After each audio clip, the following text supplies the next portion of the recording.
So, hi guys! Gabi na! Welcome to the Dreamer MD Vlog. And para sa mga bago ko sa channel na ito, I am Dr. Jeanette and I am here to share about life hacks and also some health tips that we can give para sa mga taong curious about health and wants to be educated about some other topics for health.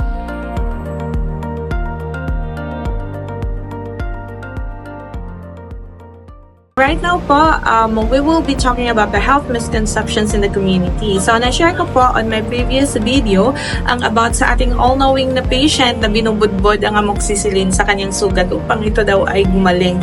And so, she was asking help from a doctor kung ano ang pwedeng gawin.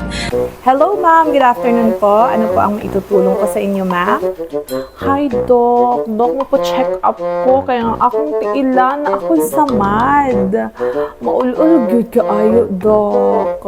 Ako'y gibutang amoxicillin gyud nagpalit ni sa tindahan la nearby at our house and then gibukbuk ko siya, gibudbud ba sa akong paahan. Kaya nga no, masakit gyud Dok, talaga. Tabang good ko Dok.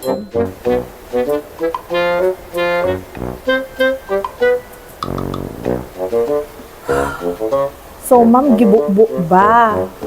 Mga nang manggihimo mo man na magic sarap ang amoxicillin. Di man siya magic sarap.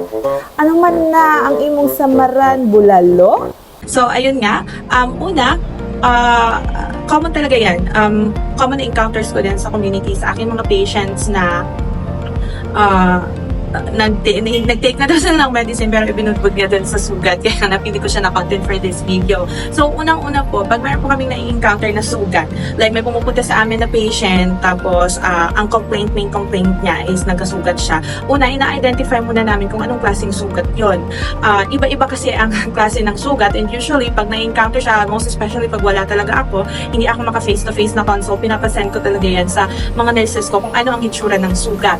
Kasi magdidepende doon kung ano yung intervention or management na ibibigay namin. Para dun sa mga nagtatanong, pag sinabi po nating sugat, hindi lang po yun, hindi po yun dikahon na like, may sugat ako, anong ilalagay ko? Anong gagawin ko, Doc? Anong ititake ko? May sugat ako. Ang mga sugat po, iba't iba po ang mga causes niyan. Tinatanong namin yan kung ano bang nangyari? Nakagat ka ba ng isang insekto? Nakagat ka ba ng aso? Or natusok ka ba? Mga puncture wound ba yan? Dahil natusok ka ng nails? So, ayun po, baka tetano, baka may risk ka for tetanus. So, ayun po, tinatanong po namin yan. Meron din ibang mga infected wound, yung mga diabetic po natin, mga diabetic foot. Usually, eventually, madali, yung sa mga diabetic naman, nag-numbness kasi po ang kanilang mga, meron silang tinatawag na peripheral neuropathy in which hindi nila na-feel sa kanilang mga paa or anywhere else, most especially sa extremities nila, kung natutusok sila ng mga something na sharp or na kakagat sila ng insekto, hindi nila na lalaman yon kasi nga numb yung parte na yon ng katawan nila, hindi sila nakaka-feel. And so, pupunta na lang sila sa inyo, ilang weeks na ang sugat at nagnanana na siya. And so, yun po, ibang management po yun kasi sa mga diabetic, medyo multimicrobial po kasi yan. So, iba't ibang klase ng mga organismo ang tina-target natin kasi nga po, weak ang kanilang immune system and so they can develop infections easily. Unlike to an immunocompetent individual. Kasi ang mga diabetic po kasi natin, they are immunocompromised patients. Pwede din naman po yung mga infected wound natin galing sa venous insufficiency, yung mga valve po ng ating lower extremities, makikita nyo yung may mga varicose veins, prone po sila magkaroon ng tinatawag natin na venous stasis. Ibig sabihin po, pumupondo po, or yung circulation sa part na yon ng katawan nila is hindi maganda dahil sa mga sirang valve sa blood vessels natin, sa blood vessels nila. So, ayun po, mahirap makasirculate. So, pumupondo lang siya sa area na yon. Dun po, nag-i-start ang ating infected wound. So, ibang management din po yun. Meron din naman tayong tinatawag na peripheral artery disease. Ang peripheral artery disease naman, merong bumabara sa ugat sa parte na yon ng katawan. Like, for example, sa extremities, merong bumara sa isang ugat doon. And so, yun po, nagni-necrose yung area. Ibig sabihin sa necrosis is, namamatay yung mga tissues sa area na yon. Kaya, doon po, po nagsisimula ang isang infected wound from a peripheral artery disease. So, pwede din pong ganon. Doon naman, a lot of causes po, hindi ko na ma-mention po ang iba. Pero hindi naman po tayo lagay po sa amin, sa aking municipality. We are on the shoreline, marami pong beaches sa amin, and the most common form po ng pamumuhay doon is fishing.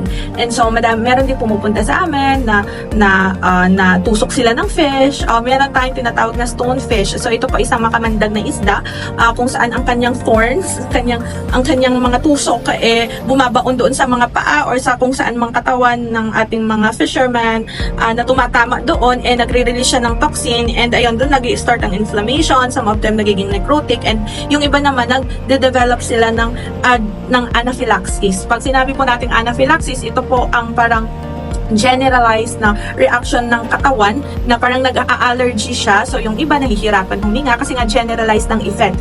Pag sinabi natin local, doon lang kung saan na part na yon, doon lang nag-hypersensitivity reaction. Pero pag sinabi natin na anaphylaxis, generalized po yun na term, ibig sabihin is, yun nga, yung iba, like for example, pag sinabi natin anaphylaxis, nag-generalize na rashes, nahihirapang huminga kasi nga po ang effect ng allergy sa kanila is nag-respond ang kanyang buong katawan, in which mas delikado po yun. So, iba-iba po talaga ang cause talaga pag sinabi nating sugat, especially on pag IM ka, internist ka, marami ka nang iniisip pag sinabing sugat. Ang dami ng mga differential diagnosis.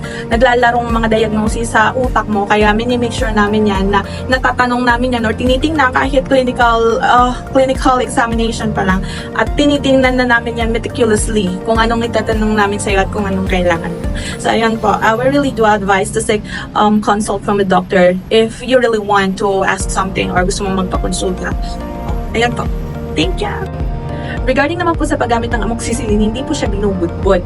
Kasi po, ang amoxicillin usually dispensed siya as capsule at tinitake po siya orally para po dumaan siya sa ating atay at dumaan siya sa tinatawag natin na first pass effect at ma-metabolize siya ng body at magamit natin siya, maka-full effect siya sa ating body.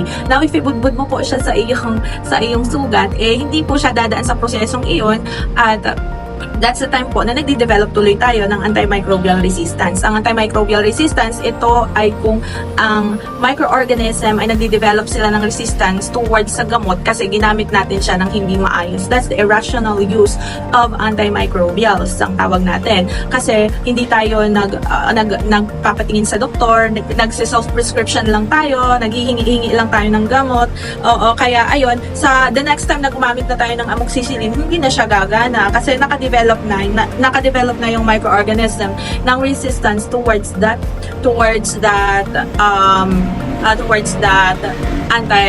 antibiotic.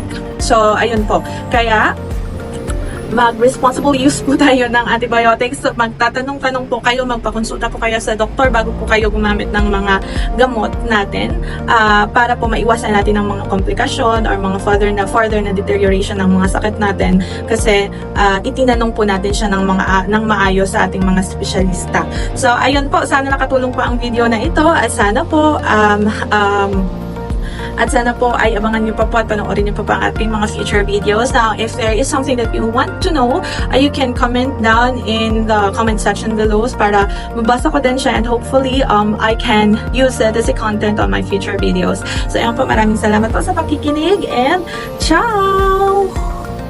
Thank you for always watching my vlog, and if you do like my videos, you can always share, like, and subscribe. It is really a great pleasure for me. Salamat po sa lahat ng nanonood at nagsusubaybay po sa aking channel. It is really a great privilege for me to share myself and the things that I know through this platform. And maraming salamat po talaga sa lahat ng support.